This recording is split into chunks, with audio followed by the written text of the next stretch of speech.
Mônaco, a gente precisa conversar, a gente precisa rever a relação porque tá difícil.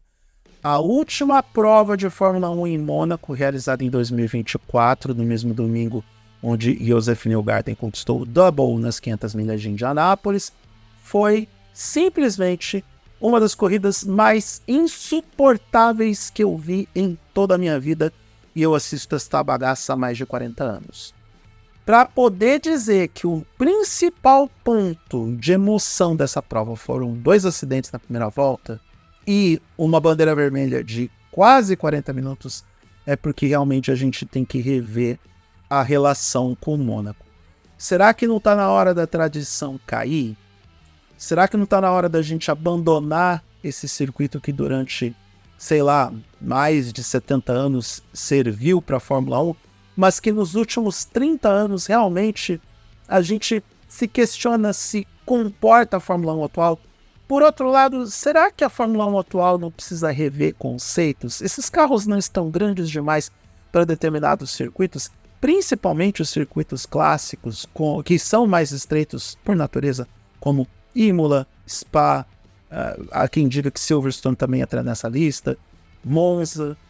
Interlagos se salva porque é uma pista mais dinâmica, mas as pistas clássicas não suportam mais esses carros no que se refere às dimensões deles. E Mônaco é o caso mais crítico. Será que a gente não deve repensar essa relação? Sobre isso que eu quero falar nesse vídeo. Eu sou Eduardo Moreira e você está no @EduardoMoreira, um hub de conteúdo de cultura pop, entretenimento, música, esportes, variedades, enfim, qualquer coisa que vier na minha cabeça. Se você gostar do que vai ver nesse vídeo, se inscreva nesse canal, dê o like para o YouTube perceber que esse conteúdo foi relevante para você e relevante para outras pessoas que curtem automobilismo. Clique na sineta para receber as notificações de novos vídeos e compartilhe esse conteúdo com qualquer pessoa que estiver interessada neste assunto, porque é um dos temas que as pessoas estão comentando depois do GP de Mônaco de 2024. Já havia sido muito chato no GP da Emília-Romagna. Bem chato. Só que eu disse nas redes sociais, nós vamos sentir saudades da prova da Emília-Romagna durante o GP de Mônaco. E foi exatamente isso o que aconteceu. A gente tem que colocar em contexto e perspectiva as coisas antes de achar respostas ou de iniciar fogueiras contra opiniões das pessoas. Vamos lá, eu não sou contra a tradição, mas eu sou a favor de que tradições precisam ser quebradas e derrubadas. Eu sei, eu sou controverso. Eu sou humano, eu erro e falo merda na internet. Assim como você também está fazendo no TikTok com as dancinhas. Então, Mônaco sempre foi uma prova que eu particularmente gostei de assistir. Porque é um lugar muito bonito, é um lugar glamouroso, às vezes brega, devo reconhecer. É um lugar que tem um circuito ou uma pista desafiadora. E essa é a raiz do automobilismo de competição. Não vamos nos esquecer que boa parte das corridas, ou boa parte do campeonato mundial de Fórmula 1 não começou em autódromos, mas sim em circuitos criados e concebidos em cidades ou nas ruas das cidades. As provas de endurance mais famosas acontecem nas ruas das cidades, até mesmo para criar essa conexão e proximidade entre a competição a motor e o público que no dia seguinte vai até as concessionárias comprar os carros. Então, toda essa tradição que Mônaco carrega tem muito a ver com o DNA da própria Fórmula 1 e do automobilismo como um todo. A gente se desfazer de Mônaco assim, de uma hora para outra, não é a melhor solução. Até eu reconheço isso, porque parece que é parte de nós que está indo embora. Se caso Mônaco abandone o campeonato mundial. Por outro lado, se é pra gente ficar sofrendo com este paciente moribundo, é melhor que ele vá. É como um parente nosso que tá morrendo. Ninguém quer ver esse parente ligado por aparelhos, ou através do respirador, ou com morte cerebral. Ninguém gosta de ver essa cena. Eu não vou discutir os temas sensíveis, não vou discutir a decisão complexa que é cessar a vida de alguém. Nós não estamos falando de pessoas, estamos falando de um circuito de Fórmula 1 que não comporta mais as velocidades dos carros, o tamanho dos carros, as potências de motores. Tudo evoluiu. E tudo nesse mundo evolui. Mônaco, com muitas alterações, não consegue passar do ponto onde nós alcançamos. Sabemos muito bem que aquele traçado de Monte Carlo passou por alterações para que ficasse mais seguro e que ficasse mais viável para que a Fórmula 1 tivesse uma competição minimamente saudável. Não nos esqueçamos que alguns dos últimos momentos de emoção que Mônaco nos ofereceu foi justamente naquele duelo Senna versus Mansell em 92, onde o Mansell tentou de tudo e não ultrapassou o Senna de jeito nenhum. Ali conta a perícia e a habilidade do piloto brasileiro, mas também o fato de que Senna jogou com as regras da pista que ele estava correndo. Se ele ficar no traçado no meio, o Mansell não tem por onde passar e aí é game over. Será que é isso que nós queremos para as nossas vidas daqui para frente? Eu gosto da disputa, eu gosto da competição. Achei o máximo quando o Senna fez o Mansell de otário, mas eu não sei se eu realmente quero isso para as nossas vidas. Sinceramente, com esses carros da Fórmula 1 atual, que parecem tanques de guerra, que são mastodontes, que são enormes nas dimensões, as corridas em Mônaco ficam simplesmente impossíveis de serem chamadas de corrida. Se torna algo inassistível. Não tem como. A gente sabia, principalmente depois da confusão da primeira volta, depois da bandeira vermelha, depois da batida do Sérgio Pérez, que foi moído pelo Kevin Magnussen, e também do Ocon com o Gasly, onde o Ocon teve um ato de desinteligência, todo mundo sabe disso, inclusive o pessoal da FIA sabe disso. Então, com isso que aconteceu, com toda essa confusão, os ponteiros tiveram a possibilidade de fazer a troca de pneus, ficar com o pneu duro, e aí acabou a corrida. Os 10 primeiros colocados não fizeram uma ultrapassagem sequer. Isso é algo que precisa ser analisado e é algo sério. É algo complicado.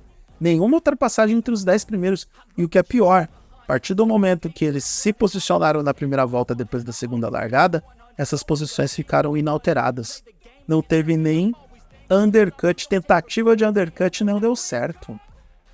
Então, a gente tem que se perguntar se é realmente isso que a gente quer. Se bem que é o tal negócio. Eu sei que eu tô me confundindo nesse vídeo. Eu tô indo de prós e contras. E eu disse que a gente precisava analisar todas as camadas. Faz parte do jogo. Eu tô tentando analisar o todo. Por outro lado, a gente é meio mulher de malandro. A gente gosta de sofrer. A gente gosta de Mônaco. E é só uma prova.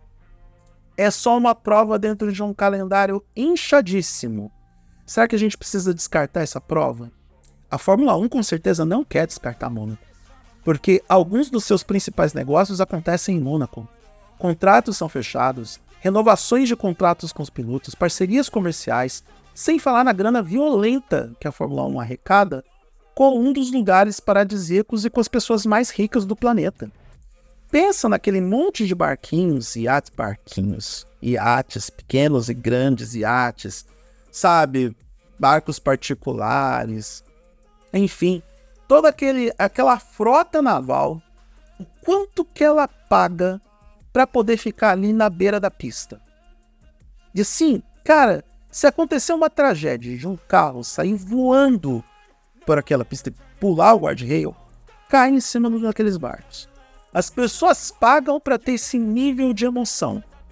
Querendo ou não, é uma emoção de alguma forma você ter um carro que custa milhões de dólares ou milhões de euros passando do seu lado enquanto você está lá bebendo uma bebida ao lado de uma gostosa, assistindo aquela corrida, fingindo que você está assistindo aquela corrida e você está ali curtindo a vida como se não houvesse amanhã, e na verdade não há para quem tem dinheiro em modo infinito. Existem interesses comerciais para que a Fórmula 1 permaneça em Mônaco.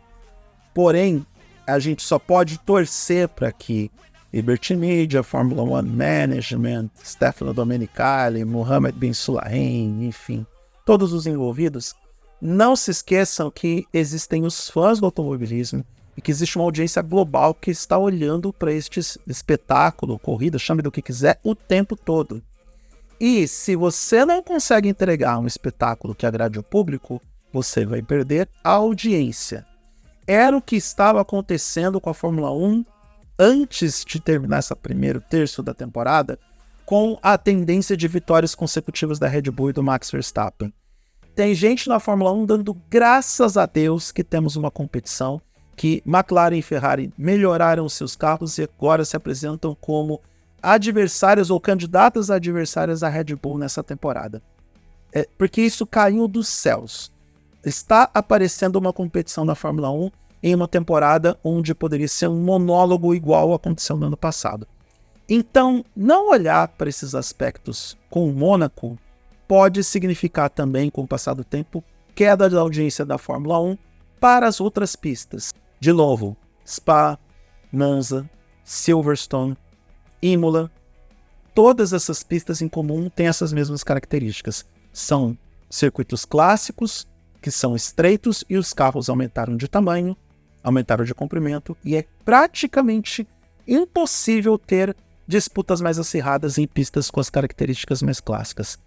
Interlagos se salva porque é uma pista espetacular e tem características diferentes. Mas nos circuitos mais clássicos, talvez a Fórmula 1 precisa rever para garantir o espetáculo ali. O que vai ser feito? Não sei. Não tem mais o que alterar no traçado de Mônaco. Não tem como ampliar a pista, ampliar as ruas. É ali do jeito que está ali. Conseguimos a segurança que era necessária, principalmente de 94 para frente, pelos motivos que todos nós já sabemos quais são e que não vamos ficar nos repetindo. Agora é necessário garantir a competitividade. Como eu não sou pago para isso, eu gastei pouco mais de 10 minutos das nossas vidas discutindo uma questão que os chefões precisam debater, a galera que manda na Fórmula 1 precisa debater para garantir um pouco mais de entretenimento para nós outros. Senão, eu vou dormir em todo o GP de Mônaco e só vou falar sobre os melhores momentos. E neste caso, na prova de 2024, os melhores momentos foram duas batidas que geraram conteúdo para muita gente, inclusive para esse canal de vídeos.